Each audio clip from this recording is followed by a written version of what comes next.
Shalom, Bapak Ibu. Hanya yang bersandar di dada Yesus yang mengerti rahasianya. Rahasia apa itu, Bapak Ibu? Yohanes 13 ayat 1 ayat 21 sampai 26 itu bercerita salah seorang murid yang dikasihi oleh Yesus duduk di sampingnya, sebelah kanannya. Kepadanya Simon Petrus itu memberi isyarat dan berkata begini, "Tanyakanlah siapa yang dimaksudkan." Murid yang duduk dekat Yesus itu bersandar kepadanya dan berkata, "Tuhan, siapakah itu?" Jawab Yesus, "Dialah itu, yang kepadanya aku akan memberikan roti sesudah aku mencelupkannya." Bapak, Ibu, dan saudara-saudari yang dikasihi Tuhan, di dalam kehidupan iman, ada hal-hal yang bisa dimengerti semua orang percaya. Tetapi ada juga hal-hal yang hampir atau hanya dapat dimengerti oleh mereka yang dekat dengan hati Kristus. Kita semua mungkin murid, tapi tidak semua duduk bersandar di dadanya ya. Kita semua mengikut Yesus, tapi tidak semua mengenal isi hatinya.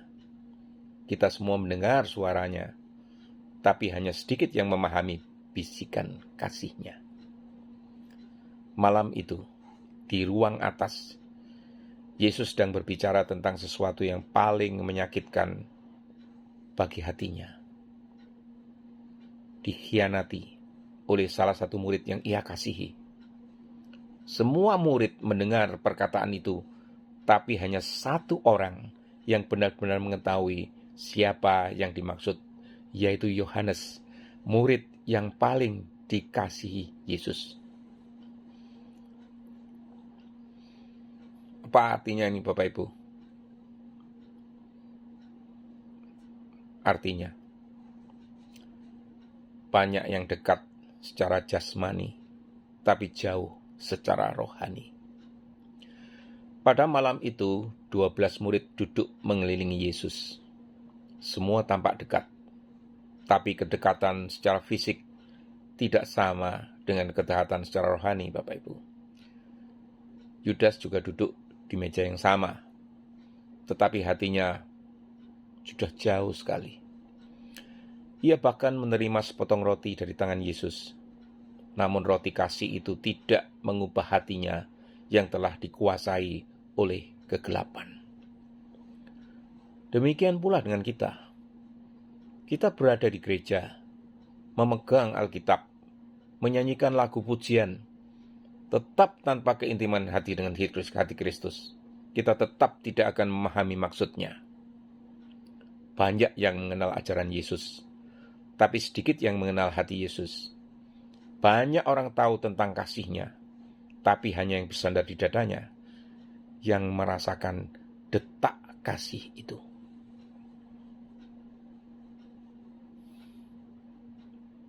Kita tahu Yohanes, Bapak Ibu, seorang murid yang mengasihi dan dikasihi. Yohanes disebut murid yang dikasihi oleh Yesus. Namun kasih Yesus tidak eksklusif hanya untuk dia ya. Yesus mengasihi semua murid-muridnya. Yang membedakan Yohanes adalah respon hatinya terhadap kasih itu. Ia tidak sekedar mengikuti dari jauh, tidak sibuk bertanya siapa yang terbesar di antara mereka ya. Tidak berebut posisi, tetapi diam, tenang, dan bersandar pada Yesus. Di dalam sikap bersandar itu, ia menunjukkan kerendahan hati dan keintiman iman. Dan karena itulah, Yohanes diberi pengertian yang tidak diberikan kepada yang lain. Ia tahu siapa pengkhianat itu. Ia juga kemudian mengerti saksi salib, satu-satunya murid yang tetap tinggal di kaki salib ketika yang lain melarikan diri. Kedekatan Yesus bukan soal posisi diri, tetapi posisi hati, Bapak Ibu.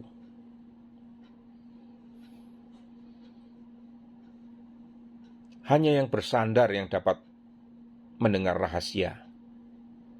Yesus tidak berteriak ketika ia mengungkapkan rahasia itu.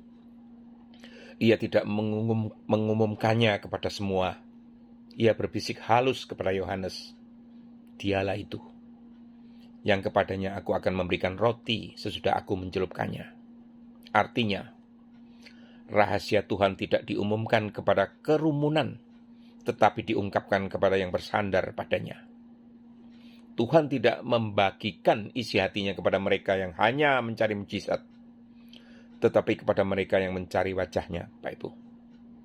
Mazmur 25 ayat 14 mengatakan begini, Tuhan bergaul karib dengan orang yang takut akan Dia, dan perjanjiannya diberitahukannya kepada mereka.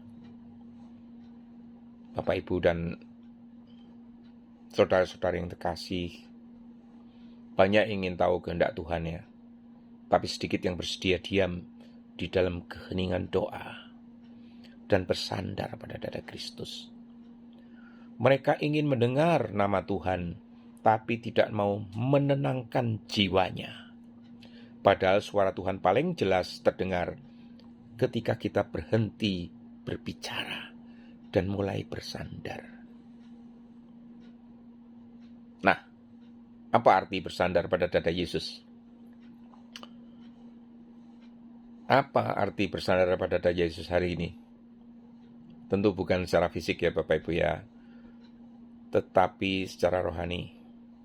Bersandar itu berarti menyerahkan segala beban dan pikiran kita kepadanya. Percaya bahwa kasih-Nya cukup bahkan ketika kita tidak mengerti jalannya. Menenangkan hati di tengah badai dan berkata, Tuhan, aku tidak perlu tahu segalanya, asal Engkau bersamaku. Saat Yohanes bersandar di dada Yesus, ia mendengar detak jantung kasih Allah sendiri. Ia mendengar kasih yang sebentar lagi akan berhenti berdetak di kayu salib demi menyelamatkan dunia. Dan mungkin di sanalah Yohanes mengerti betapa dalam kasih Tuhan itu. Kasih yang memberi diri sampai tuntas kepadamu.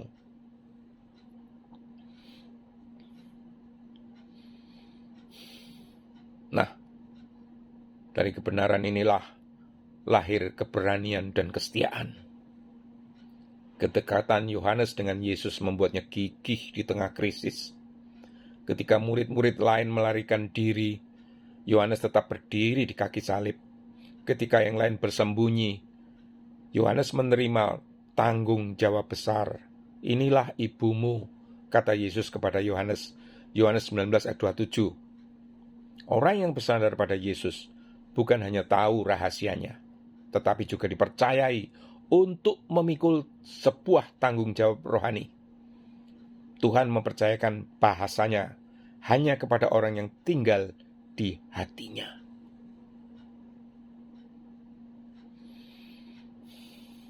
Maka panggilan bagi kita hari ini, Bapak, Ibu, dan saudara-saudara terkasih, dunia ini penuh dengan suara kebisingan, kekhawatiran, pencarian jawaban. Tapi rahasia Tuhan tidak ditemukan di dalam hiruk pikuk, melainkan di dalam keheningan di dada Kristus. Mari belajar dari Yohanes, Bapak Ibu. Daripada sibuk menebak apa yang Tuhan akan lakukan, mari bersandar dan mendengarkan. Daripada cemas mencari jawaban, mari diam dalam kasih-Nya. Daripada ingin tahu segalanya, mari cukupkan diri kita di dalam keintiman dengannya. Karena ketika kita dekat dengan hati Yesus, kita tidak hanya tahu rahasia masa depan, kita mengalami kasih yang menerangkan masa kini, Bapak Ibu. Bersandarlah pada dada Yesus setiap hari, dalam doa, dalam penyembahan, dalam keheningan hati, bukan untuk menjadi yang paling tahu, tapi untuk menjadi yang paling dekat. Dan di sanalah Tuhan akan membisikkan rahasianya. Rahasia kasih, rahasia damai, rahasia rencananya yang indah bagi hidupmu. Tinggallah di dalam aku dan aku akan di dalam kamu. Yohanes 15 ayat 4. Semoga kita semua menjadi seperti Yohanes ya. Bukan hanya pengikut Kristus saja, tapi sahabat hatinya yang mengenal detak kasih Allah setiap hari. Ya Tuhan Yesus, ajarlah kami untuk menjadi murid yang tidak hanya mengikutimu dari jauh, tetapi yang bersandar di dadamu dan mengerti isi hatimu. Lunakkan hati Yesus yang keras, tenangkan pikiran kami yang gelisah, dan jadikan kami itu pribadi yang peka terhadap bisikan kasih-Mu. Ketika dunia penuh kebingungan, biarlah kami itu mendengar suara-Mu yang lembut. Jangan takut, aku menyertai-Mu. Terima kasih Yesus, karena Engkau mengundang kami untuk bersandar dan beristirahat di dalam kasih-Mu. Dalam nama-Mu yang kudus, kami berdoa. Amin.